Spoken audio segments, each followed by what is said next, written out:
To address that question, I broke it down into three sort of simple overview categories. The first is why now? Like, what about the world today is different than when we were being raised? And that's why now. Then why early? Why are we looking at early childhood and why is it so critical? And why us? What is the critical role that we all in the early childhood sector play? All right. So we're going to jump in quickly, and it is going to be a bit of a whirlwind because I want to be sure to leave time for questions at the end of the presentation. Okay, so why now?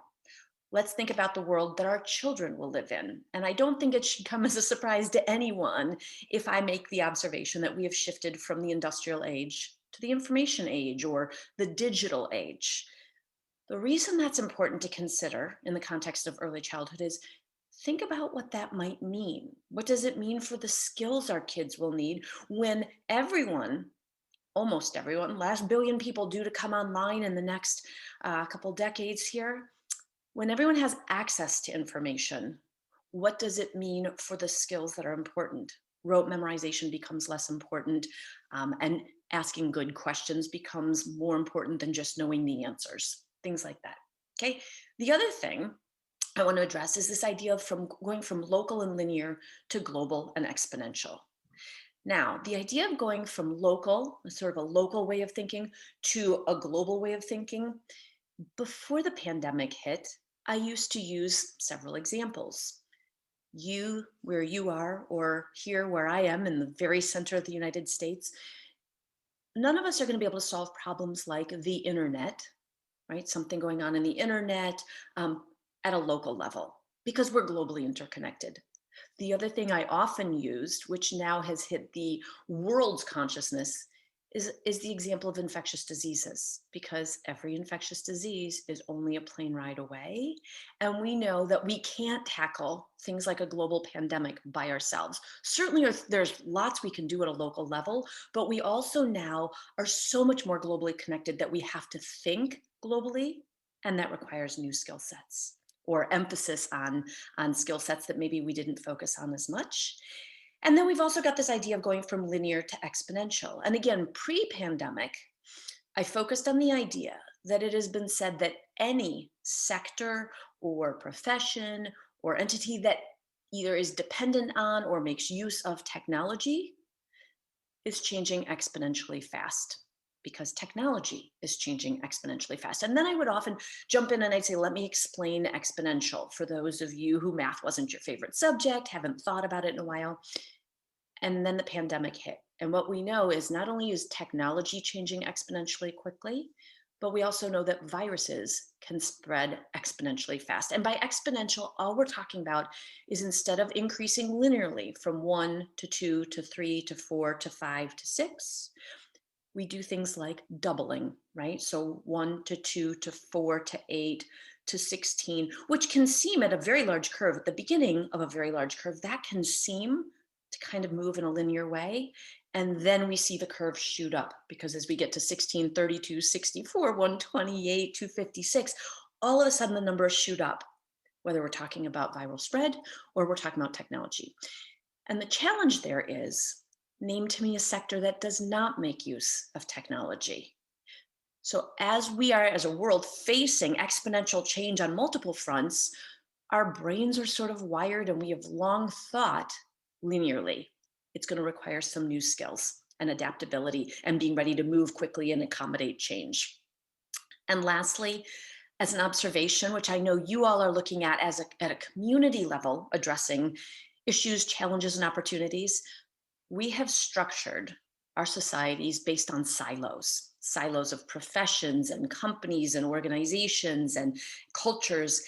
And all of a sudden now, we need to cross those silos and think much more systemically, which means we're having to not only get along with our neighbors, but people with different cultural, religious, political beliefs, and really, again, demanding some additional skills. Okay, so that leads us to the question, what exactly are those skills that we need? And in my second TED Talk, I started with the observation that around the world, everyone from governments, business leaders, and economists are all essentially asking the same question. What skills will our children need to succeed in today's world and then the world that they will live in? Conveniently, the World Economic Forum actually came out with a recent report on the top 21 skills most needed to succeed in today's world. This was an education report.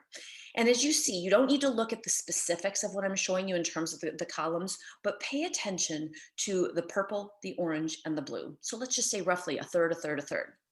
In the first column of these skills, so about just over a third, we get what I have called the IQ skills. And for the early literacy, the early childhood world, this would be the reading, writing, arithmetic, the early literacy, the pre-math skills, all those sorts of things.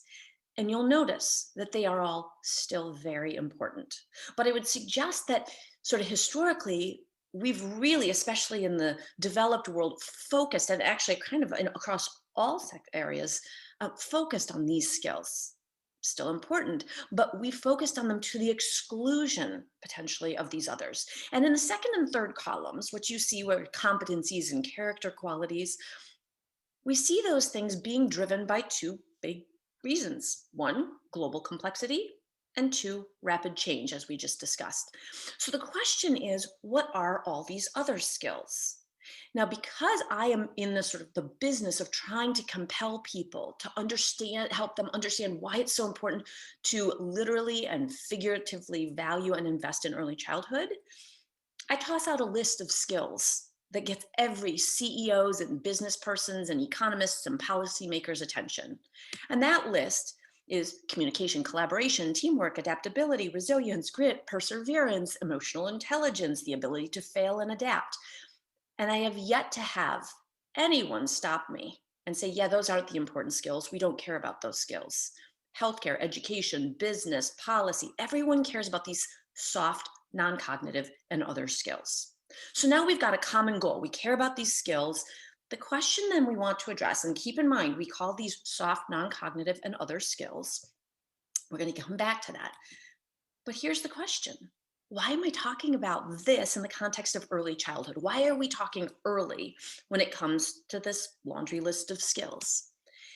And here's where I'd say, using some business language, this is where when we talk about investing in people, right, which is the sort of the motto of the World Bank, hashtag invest in people, what we're talking about is investing in human capital. And what I want us to focus on is how do we assemble the 21st century toolkit of these soft, non-cognitive, and other skills. And here's what we know. First of all, if we're going to say why early, we know that what happens in early childhood does not stay in early childhood. And the first example, just a quick one. Here in the US, it's commonly discussed and often tested for across all the states, third grade reading scores, so about 8 years old. And what we know is that third grade reading scores are pretty good predictor of future life success and lots of sort of outcomes that we all care about. But what we're also starting to see is that things like 18-month vocabulary is predictive of third grade reading scores, suggesting perhaps we need to look earlier.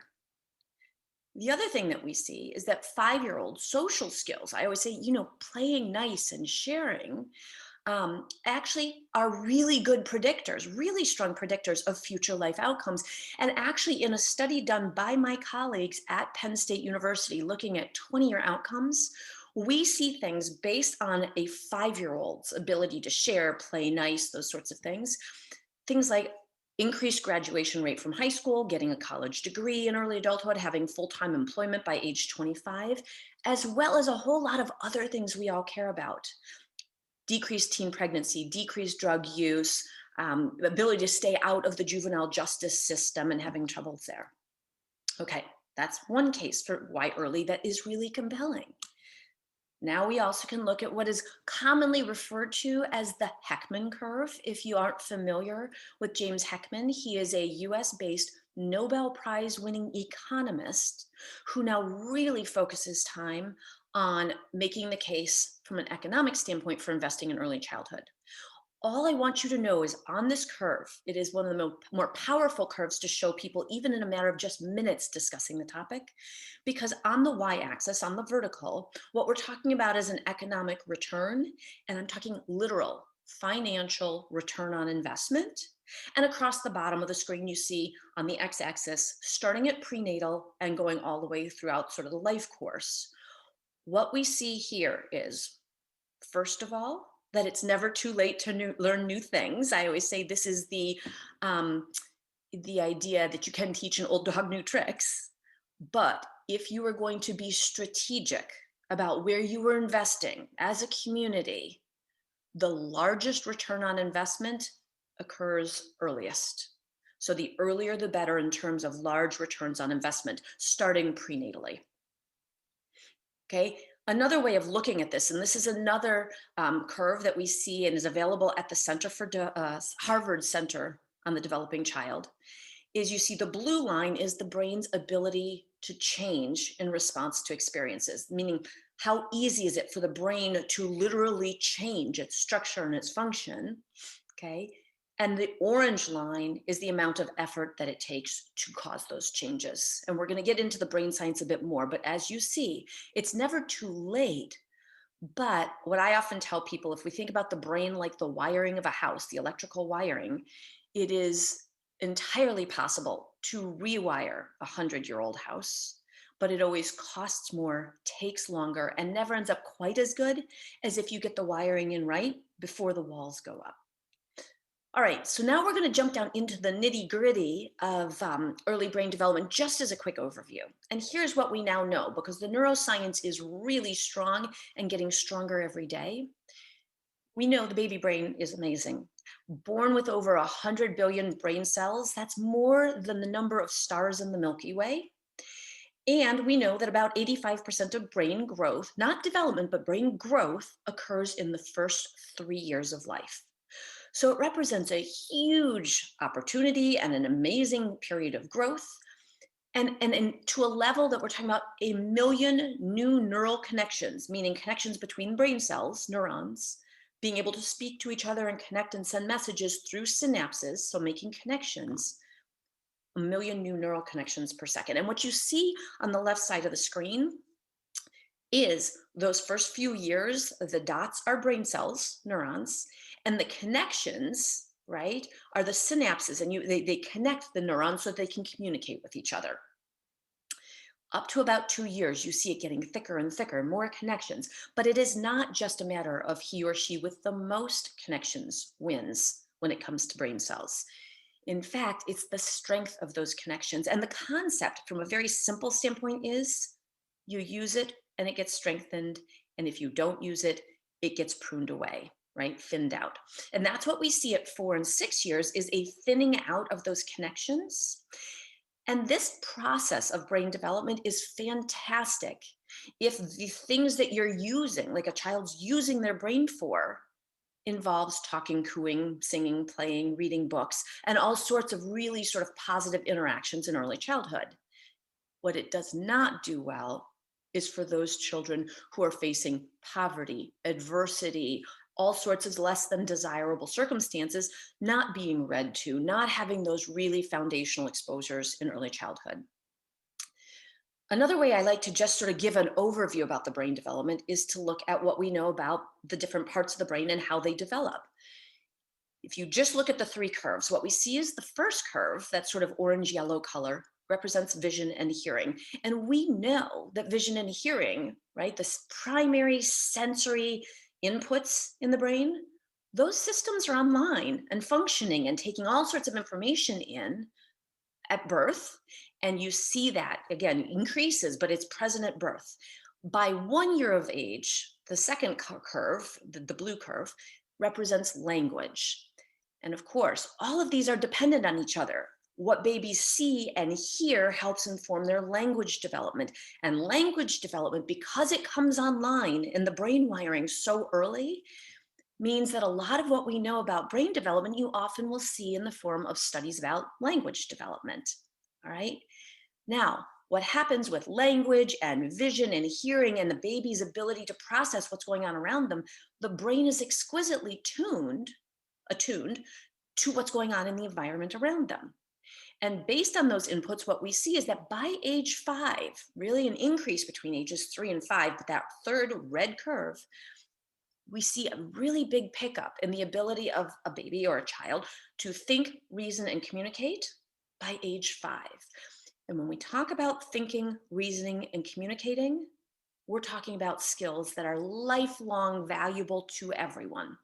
And in fact, they are conveniently known, even in the neuroscience world, as executive function skills. Now, ordinarily, I try not to put lots of details on slides and all, but I want us all to be clear on what those executive function skills are.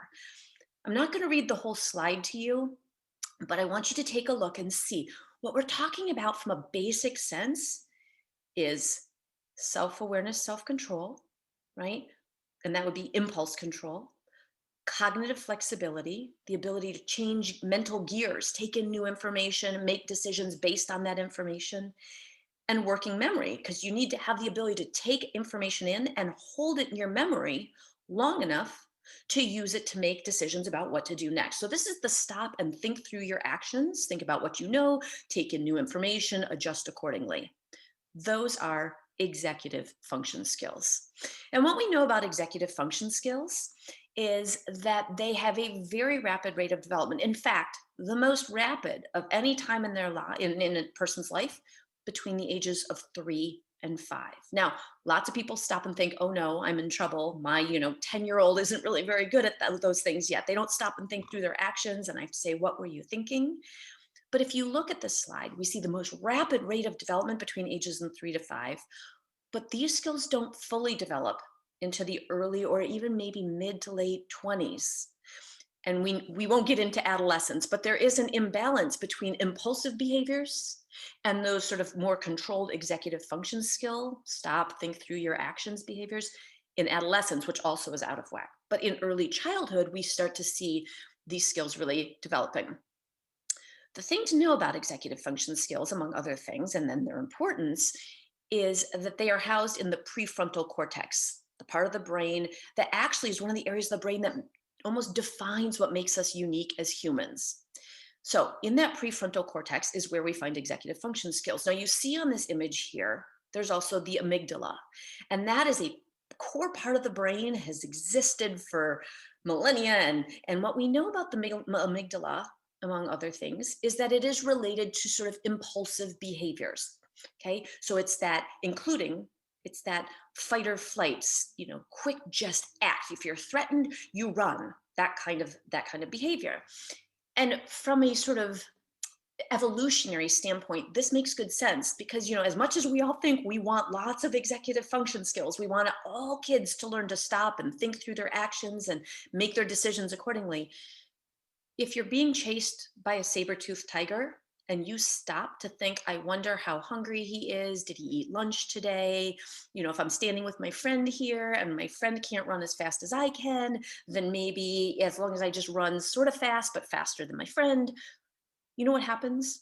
Everybody's lunch, okay? So in circumstances where you're faced with threat, right, the brain actually not only moves into amygdala mode, but shuts down executive functioning. And for anyone who works with children, we know this can be in any circumstance where a child is threatened, right? And it can be physically threatened, but it can be scared, threatened, sort of, makes them kind of on edge. When that amygdala kicks in, which we know it does, and it shuts down the executive function skills, or kids don't even have that many executive function skills early on, it leads to those challenging but predictable sort of behaviors of early childhood. I always say, the hitting, biting, throwing things, throwing a fit, laying on the floor, screaming. And the younger the child, the less they have the ability to control it in the first place. But even as they get older, and even as adults, the more threatened we are, the more fears involved, any of those sorts of things, we tend not to use our best judgment. This is, by the way, in the workplace, as an example, the reason why it is a very good piece of advice to not hit send on an email when you're angry or really upset, because you're not yet thinking through the consequences of what you might have written that you might regret later.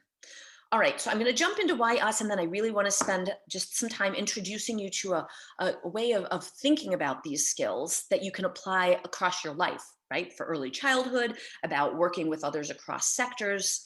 But why us? Why are you all so important? Okay, now, from the standpoint of early educators and people in the early childhood space, What we know about strengthening connections and assembling the 21st century toolkit of skills is that it absolutely requires caring, responsive adults. In fact, it is literally thought to be that early educators and caring, responsive adults, which would include parents and all sorts of people working with young children, we are literally brain builders. What we do and how we interact with young children is literally responsible for the connecting of neurons in the developing brain and the resulting brain architecture that those children will have to work with as a foundation going forward.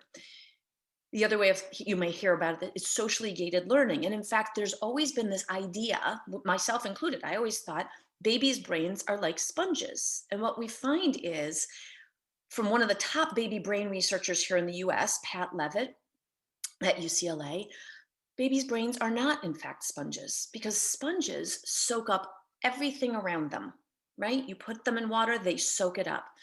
What we know about babies, and the younger the child, the more this is true, it actually takes a social switch. It's social interaction that humans are so finely attuned to that flips on that sort of sponge like absorb everything around you. And in fact, the language that's now being used across the sector, Harvard Center on Developing Child, across the early childhood sector globally, we're starting to hear the words serve and return.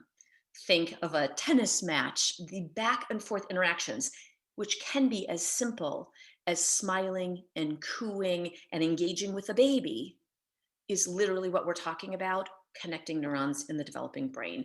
And that sort of back and forth engagement is perhaps the single most important factor in a child's early development. So much so that at the Center on the Developing Child at Harvard, there is a notion an understanding based on a review of all the evidence we have that a caring, responsive adult can literally serve as a protective buffer against the neurotoxic effects of poverty.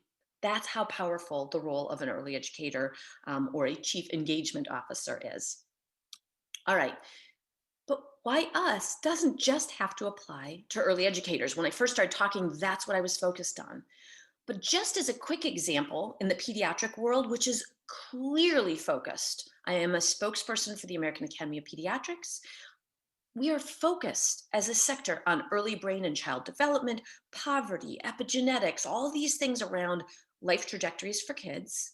And what we see in a policy statement from the American Academy of Pediatrics, not only that do we need to recognize the effect of toxic stress, which relates to those things that trigger the amygdala, that really shut down executive function skills on the developing brain, but we also now know that there are early life origins, not only of adult disease, right, coming from the medical side, but of educational failure, and that it's going to take collaborative efforts to prevent long-term consequences of early adversity. And in fact, there are times when I get asked if I miss being a pediatrician.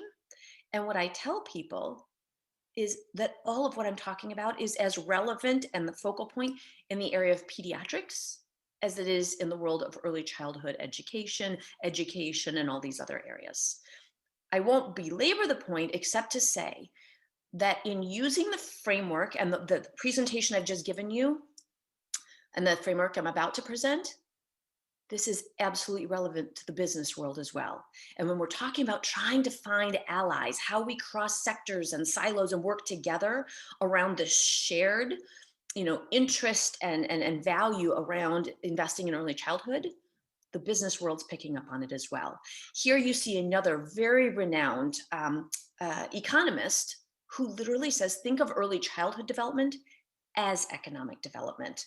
And what you see here is me presenting at the first ever Early Childhood and the Workforce Conference hosted by the US Chamber of Commerce. And again, presenting very similar information to what I'm presenting you today. So now we've got why us, why now, why early. Let's jump back to that soft, non-cognitive, and other skill list. Remember the communication, collaboration, teamwork, all these skills we care about that we know have their foundational development early. Here's what I will tell you. We kind of need something to call them other than soft, non-cognitive, and other. Soft would suggest not as important as hard skills. If I tell you that I majored in cellular molecular biology and neuroscience, and that I was going to be a neurosurgeon, but I'm a pediatrician, and people are very impressed, right? And if I say that I'm the mother of three, I owned a child care center for 10 years with 200 students, mostly under the age of 5, and I write books on potty training and brushing teeth and kids getting ready to go to kindergarten, people smile at me and think I'm a nice person, but it doesn't usually carry the level of importance in sort of our general culture as it should. So soft really doesn't do it justice. Non-cognitive would suggest that we're not talking about these other skills being related to the brain. And I think you already can agree with me that's just a misnomer. And calling these skills other, if you ever want to convince somebody that something's important, calling it other is really a bad idea. So this is where I set out to come up with a word or a name for these skills that we all care about. The business community cares about them, the early childhood community, the health community, pediatrics, everybody, okay? And here's what I came up with. The name key skills. Yes, it could be pronounced chi, but key. And again, with the essence of the meaning being positive life force, not only in Asian cultures, but across cultures and centuries. Okay, that fits. We know these skills have significant positive impact on life outcomes for children. You can be born with them or you can develop them. This is true for things like empathy. You're not just born with it or not born with it. We now can figure out the areas of the brain that pertain to empathy, and we can show using neuroimaging those areas being developed as if it's like the world bodybuilding contest. So these are the skills we're going to talk about. This is going to be a whirlwind overview because I'm going to go a few minutes over what I was hoping to do so I can leave plenty of time for questions. Okay, so here is how I reframe what we've just talked about in skills. Each one of these skills has their foundation in brain science and early childhood, but equally relate to the world our children will live in: jobs, workforce, and entrepreneurship, you name it. The first skill, me skills, and that's self-awareness, self-control, impulse control. Again, has a lot to do with that rapid rise, ages 3 to 5, and executive function skills. You'll see focus and attention are there. And in fact, even considering that makes it clear why these key skills are as fundamentally important to the development of those other skills. Remember the IQ skills that I talked about in that first purple column, the reading, writing, and arithmetic? Because you can't develop your reading skills, your writing skills, your math skills, all those things, if you don't even have focus and attention and self-control, okay? So these skills, think of some of the things you're seeing now, perhaps.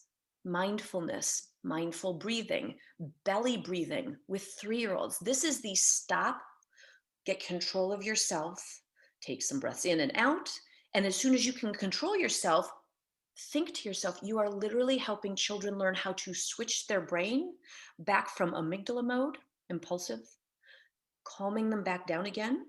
And now they can switch back into a stop and think through your actions and learn those executive function skills. We skills. Now, we skills, these are all meant to be really intuitive. Those are the people skills, communication, collaboration, and teamwork. And I'll let you read the list here. But what I often tell people is I never have had to convince anyone, doesn't matter who I'm speaking to, that those skills are important, especially in a world where we are all globally connected and we are now having to work with people very different from ourselves on all sorts of complex topics. We better have these skills, right? Active listening and the ability to communicate. For all of us who work in early childhood, we know that means put your listening ears on, use your words, learn to play nice with others in the same sandbox. Those are literally the skills that make up the day-to-day of preschool, of early childhood experiences. It's good to know that me skills and we skills combined actually fit the formal definition of what people commonly around the world recognize as emotional intelligence, which not only is important for young children to develop, but is seen as the absolutely most important aspect in the business world, okay? Third skill, so we've got me, we, and now we've got why skills, questioning, curiosity. And I would say this isn't just asking the question why, but basically asking all sorts of questions about how the world works, right? Better understanding of how the world works. And at this point, and again, I'm not going to belabor any one of these skills now, there's a lot more. There's the early childhood developmental milestones. There's ways that you can implement these in classrooms. For this one, I just like to point out kids are born curious. Their brains are hungry for input. And it's not just when you think you're teaching them, they are learning from the world around them with all your interactions. And what we need to do is make sure that we don't squelch that curiosity, right? We strap them in and tell them, don't touch, just look, but don't touch. The more kids can interact with the world around them, that they can ask questions, that they can be curious. Granted, we can help them learn how to do that in a way that's not disruptive to the whole class, is really important. Okay, and remember, in a very rapidly changing world, the ability to ask good questions and use critical thinking to do that has become way more important than just being the person who has the answer. Because anybody with access to a smartphone or an internet connection is able to find access to information that the most, that I had when I was in my medical training, and people thought I was smart because I could memorize answers. Doesn't matter. You can just Google it and find those answers now. Fourth skill, will skills. And will skills represent motivation and drive and all. And what I will point out here is, first of all, we know this when we see it and everyone wants it. That stick with it, get the job done, really try your best and hardest and keep going kind of attitude. But here's the thing to know about motivation and drive. There are two types of motivation. One is extrinsic. That's sort of you get a reward for doing something that you want to do. Someone's going to give you a reward. You can see I've got a picture of a little carrot at the bottom. In the business world, people talk about carrots and sticks. If you're working on an assembly line and you are making widgets, whatever it might be, and I want you to make more, I can incentivize you to make more, and it'll probably work in the short term. But those external rewards, I say, I'm going to pay you more, I'm going to give you stickers, those sorts of rewards work well in the short term, but we also know that they tend to kill creativity. And so what we're really after is intrinsic motivation, the kind of motivation that comes from within. The way to think about this is, what we want is kids to want to do something and achieve something and learn something. And the reward is having learned that thing, having mastered it. So this is one of the skills that we really want to focus on, not just focused on getting the right answer and how fast you get it, but the effort that's put in to trying to figure things out. Wiggle skills. I like to explain wiggle skills, especially in the early childhood space. If you think about how people describe kids who just can't sit still, it's restless, fidgety, ants in their pants, can't sit still. It's really never a positive description, and it can be challenging, especially if you've got a whole bunch of 2-year-olds in a room together. But at the same time, what we know, right down to like the neuroscience of it, is the more that we physically interact with the world, right? Touch, feel, engage, take things apart, put them back together, the better we learn. And our brains are wired that way. In fact, babies who can't do things themselves yet, actually, when they're watching an adult do something, a part of their brain is triggered in the same way as if they were doing the activity themselves. It's almost like their brain's getting practice doing things and learning things by watching someone else. Now, what we know in the adult world, think about all the positive things we use in terms of action and engage.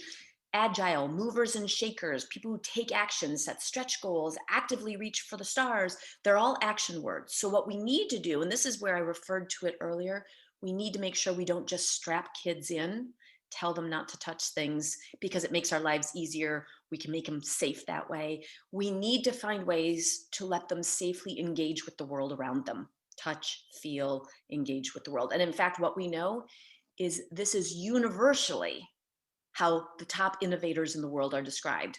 They like to take things apart, touch, and engage with the world in a hands-on sort of way. So we've got me, we, why, will, wiggle. Wobble is the second to last skill. And wobble relates, I don't know if all of you are familiar with the toys Weebles, but starting in about, I believe it was like the 1980s, became a global phenomenon, not all countries. egg-shaped toys with a weight at the bottom so that they could wobble back and forth, but they would never tip all the way over because of that weight. And they just painted faces on them, and there was a whole set of characters. But the marketing slogan was Weebles wobble, but they don't fall down, which is why I thought it was a great name for a skill. This skill, these adaptability skills, represent this idea of it is great to be able to fail, adapt, learn from your mistakes. It's what we talk about with resilience, overcoming obstacles, all of those things. Okay. And if you look to the business world, the unofficial motto of Silicon Valley is fail early, fail often, fail forward. But the point here being not just massive failure, let something really bad happen to kids because they'll learn. It's create safe enough context for them that they can do intelligent risk taking. Let them make some mistakes, whether it's building a tower of blocks that's not going to stand right and they have to help encourage them, and maybe give them a little piece of advice, but let them make little mistakes and learn from them. Because remember what I said, first of all, in a world that's rapidly changing, this becomes a very valuable skill, probably one of the most important skills. And it is one of the core defining features of executive function skills, the ability to take in new information, adapt course, learn from your mistakes, that cognitive flexibility. Because if your brain can't do it, you can't do it. And the last skill, and I do apologize, I've gone a few minutes over from what I wanted, but we still have plenty of time for questions, are the what if skills. And these are the possibility skills. I always say there's the why skills are asking questions to figure out how the world works. The what if skills are like the culmination of all the skills. They are the skills that allow us to imagine how the world could be. So it's seeing things that are not immediately in front of you. And this ties into all sorts of things that everybody cares about: innovation, imagination, creativity, open-mindedness, thinking outside the box or coloring outside the lines. And this is where I like to point out all of these things are highly coveted skills. Global survey of 1,500 CEOs said creativity is the most important skill that we care about.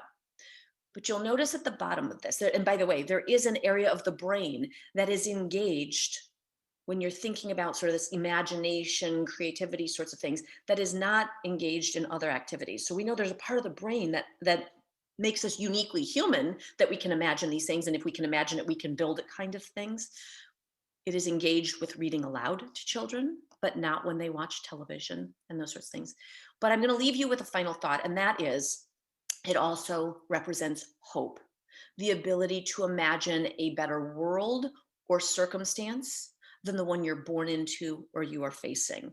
And if we don't make sure that all children have that ability to imagine a world better than the one they're born into, then we all have problems. And I close with this idea that we really need to focus. We know that every child needs these skills, and they are absolutely dependent on the presence of a caring, responsive adult in a child's life. And so we should focus on key for all. And you can see here a quote that I love from Nelson Mandela. So with that, I'm going to leave this up for just a moment in case anyone wants to capture my contact information, the links to my 2 TED Talks. You can find, if you just Google my name and put TEDx next to it, you'll find them. And then I have a couple books that are available to you. I know I've got a publisher in Australia that makes them available for the toddler brain. And the Jumping into Kindergarten book is the early childhood version of that actually can just be accessed through me directly for anyone who's interested. So I'm going to go ahead and stop sharing now and get connected to you live so that we can hopefully have a fun question and answer session. Thanks.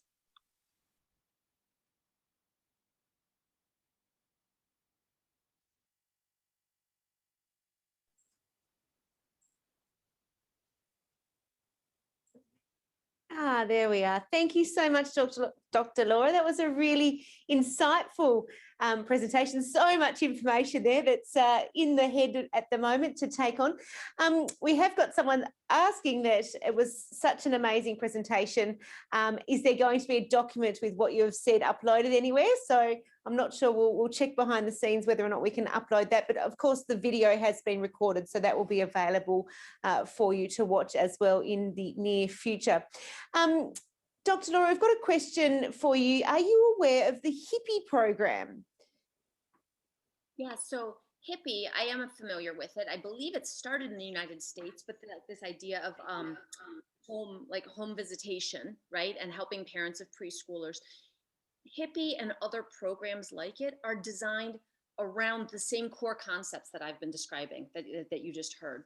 Because if you think about it, and there has been a pretty significant shift in recent years towards this idea of it's not just, for example, teaching a skill, and it's not just teaching the IQ skills, but it's actually helping teach parents those interactional skills. Because remember, now the idea, and actually it's becoming more commonly, I don't know if you would have heard it yet, but it's becoming much more commonly discussed, this idea of early relational health, that in fact, we need to start thinking about everything we do in early childhood as being an interactional piece. So programs like Hippie are designed not to just go into the home and make sure that it's safe, kids aren't going to get injured, but really helping build these skills in the caring, responsive adult and help facilitate these really positive interactions. So yeah, so that is a program I am aware of, and it fits very much with what I've talked about.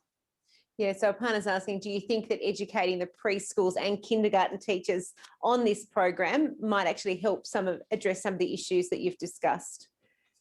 Sure. And this is where you'll notice that what I talked about was caring, responsive adults. And I do that on purpose because it's any caring, responsive adult is foundationally important. And it's all those interactions that young children have. So I'm all for making sure preschool teachers, kindergarten teachers, parents, foster care, you name it, if we all understand the brain science and the importance of a caring, responsive adult, it will really enhance outcomes for young children, give them a very strong foundation early on. Kim is asking, what age does a child/baby develop the fight or flight instinct? There's, again, it's an interesting question. I don't know inherently, but I think it's very early. There are some studies. I mean, first of all, we know that babies will withdraw from pain and things like that, like the quick, as much as they can flight, right? Run away, they can't necessarily do. But there are studies of babies, for example, of things that they do or don't like, including that babies can sit in a room and a researcher can come in and yell at another adult in the room. Baby, 9, 12 months of age, can be sitting there. And when that person leaves and comes back at a completely different time, they react differently to that person because they perceive that person as being angry and yelling. Now, that's not to scare everybody who's ever yelled in front of a baby that you've scarred them. But the idea is that babies are processing and learning from the world around them very early on. And that is something that's hardwired. I mean, the idea is that it's hardwired over, millennia, because it's how humans have survived and evolved, right? So it's an important reflex to have. What we don't want to have is children trying to sit in a classroom or trying to learn and constantly being under threat, right? Which is why we see kids born into poverty or facing adversity. It's tougher to learn, even if we're talking about food insecurity or homelessness or those sorts of things, not just physical threat. It's really hard to switch your brain into a learning mode under those circumstances. And the goal here is, how do we help kids learn to do that? Wiggle skills. This question comes from Susanna. Our education system requires children of all ages to sit still for extended periods of time. How do we go about changing this mindset expectation to be in tune with what we know about developmental needs? So that's a great question. And in part, that's the reason why I came up with the concept of wiggle skills and called them skills. Part of what I've been on a mission to do is help to change that mindset. And I think that if we kind of generally, it's hard to change it because everyone thinks that those are not skills. And everybody thinks if kids sit perfectly still, I don't know if you all use the expression crisscross applesauce on a circle on the reading rug and don't move and don't touch anybody, that's seen as a well-structured classroom. What I do, and I describe it in the book, The Toddler Brain, but this is where I go into each of these skills. What I do is I raise the question, whoever said that reading aloud needs to be a stationary activity, right? If you've got a bunch of kids who want to move, sometimes they want to help you turn the page. Sometimes you can read a book about, jump, frog, jump, and you could talk about jumping frogs, right? And let the kids jump. That if you use the brain science, I'm hoping that we can start to shift the way we educate and the expectations of teachers. Because I've found even things like when kids are supposed to be really quiet and resting, in my childcare center, not only did I let them move as long as they could do it without disrupting others, at times they were supposed to be napping and we had mandatory periods of time that kids were supposed to be sleeping, I would let them do things that would let them, whether it was puzzles or things like that, where they needed to be doing something, moving and engaging. So I'm hoping that over time, and with the neuroscience and with the recognition that it's valuable from a big picture perspective, we can change some of those requirements, especially for young children where it's so unrealistic to think that they can sit still for really long times. Absolutely. And how do the tables and graphs about development in your presentation apply to children with ASD or ADHD, for example? Well, it's interesting because for autism, the autism spectrum disorder, if you look at what we're talking about with the autism spectrum disorder, it's challenges in those sort of soft, non-cognitive and other skills, right? Communication, reading other people. And this is where I say, it's in around the world, I mean, in all cultures pretty much, is as important to learn how to read other people as it is to read. And so some of these things where we emphasize teaching these skills, like intentionally focusing on helping kids be aware of their own thoughts, feelings, and actions, helping them be aware of other people's thoughts, feelings, and actions based on their body language and their facial expressions, are actually techniques that are used to teach kids who are autistic. Right? We have to be more explicit with them. And sometimes we might be teaching them, a 10-year-old in the same way that we might be teaching a 2 or a 3-year-old. But fundamentally, they're really valuable. What's interesting is when you see some of these, especially with autism, what you see is that there are kids who are sometimes more acutely aware to some things and not as much as others. ADHD is a different discussion, right? Because the inability to sit still and all, but we're still getting at these core skills because the inability to focus your attention, we can see with kids who have ADHD, right, have attention deficit hyperactivity disorder, we can see them having difficulty learning, which gets to the point of how important those me skills are, right? Self-control, not just of your emotions and your feelings, but also of your physical control, right? So that you don't hit people, you don't move, you don't do things you're not supposed to do. So again, they all kind of interplay. You'd have to kind of adapt them specifically to each of the disorders for a more detailed answer. Sure thing. One of our attendees out of the few hundred that we've got with us this morning says, I found it so very insightful when you raise the importance of hope and imagination and the vital connection between those two things. Can you please comment on how important the difference between interactive learning versus cyber learning is in this particular environment? Sure, and that's a really good question. In fact, that's probably one of the most common questions I get speaking to all different audiences is this, what are we doing? Because we're raising our kids in a digital age. Think back to the comment I made about just how important human interaction is, like a social switch. We know up until about 12 to 18 months that it's absolutely essential that we have human interaction, right? And that babies don't just learn. And in fact, I don't know if you all caught the lawsuit, it was probably a good 10 years ago, against Disney and their Baby Einstein videos. The reason Disney lost that lawsuit, because they had these Baby Einstein, make your baby smarter videos, is because if you can play a video forwards and backwards, you may have your child's attention, right? But you can't call it educational if it makes no difference which direction you're playing it in. And the problem with technologies now, and again, this is a completely big talk of its own, right? A big topic, is that a lot of the technologies we're dealing with, and again, I'm not talking educational technologies, which is another discussion, but they're designed to hijack attention. So if as early educators, we're trying to help build these skills around attention and focusing on other people and communicating and engaging, and we've got technologies that hijack your attention, that's a problem. From a learning standpoint, there have been some really good studies done with sort of 18-month to 3-year-olds. And what we know about technology is when it's designed to be educating kids maybe on a particular social emotional skill, for example, that we can do it with video. When you get closer to the age of sort of 3, we can do it, but it can take multiple viewings of that video to even start to get close to where you might get with one human interaction with someone. And what I always say is, there's the ideal, but there are ways that people are looking at using technology to help those kids who don't have the luxury of a caring, responsive adult having these positive interactions. So there is potential there, but human interaction really is the gold standard.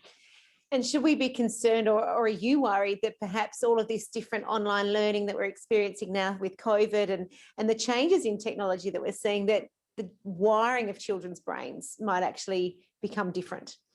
Sure. And, I have a hard time not thinking that way because, and I just finished reading a book called Brain and Culture by a neuroscientist, psychiatrist here in the US at Yale University. And I was so struck by, I already, here I've been talking for years about the brain and we're wiring and connecting neurons in the developing brain. I have a hard time thinking that we're not impacting how kids' brains are wired. Now, I don't think it's necessarily that it's permanent because remember, the brain is very plastic. It can change, right, all throughout life. Um, do I think I get asked a lot because of COVID specifically, like wearing masks around babies? Yes, as someone who talks about letting babies see faces and smiles and engage and read facial expressions, that's all really important. Do I think our babies are never going to recover? No, I think there's lots we can do. And in fact, even with the mask on, if I cover my face, you can still see my eyes and my expression. I think it's something to be aware of though. And to flip it around, not just focus on the technology, and we do what we need to do, right? Again, it may not be ideal, but focus on the fact that any adult having caring, responsive interactions, and I am talking about talking, cooing, singing, playing, reading books with babies, right? Young kids, all of those things, playing in the yard, planting things in the garden, whatever it might be. Those are all really important learning experiences that will help minimize the impact of what kids are having to do if they're having to sit in front of a screen. Yeah. Well, let's talk about adults. One question is, hey, Dr. Laura, have you got any suggestions on how to work with parents who haven't had the early life skills themselves and as a result don't have those skills to foster that learning for their own children? That is an awesome and a very perceptive question. What I often tell people is it is very hard to instill skills that you don't have. So how do you teach something you don't have?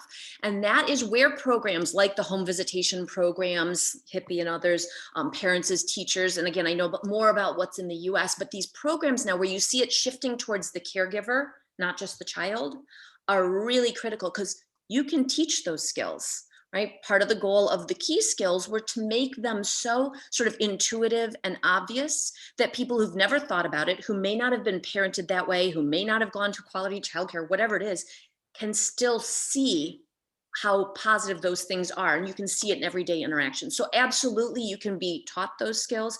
That is the argument for high quality early childhood education. But there's also, even in high quality childcare settings, you'll see a much bigger push towards engaging parents, collaborating with parents, providing extra materials for parents. And that's recognizing that there are plenty of parents who didn't have the benefit of really building up these skills themselves. And there's a lot we can do for them as well. Yeah. And in all of your experience, you've obviously traveled around the world and very heavily involved globally with your insights and what you think should happen. Is there one in particular thing that has happened in global change that you can sort of take a bit of credit for yourself and that you're most proud of? It's interesting because if you'd asked me what my passion was, I mean, clearly I'm passionate about children. And what's interesting, when I gave my TED Talks, I set out to try to change, I like a challenge. I was used to talking to pediatricians, parents, early educators, social services, right? Those were my people. And I thought, I'm going to set out and try to change the hearts and minds of business leaders and policymakers and the people who really control whether or not we actually invest and make policies to support programs that help kids and parents.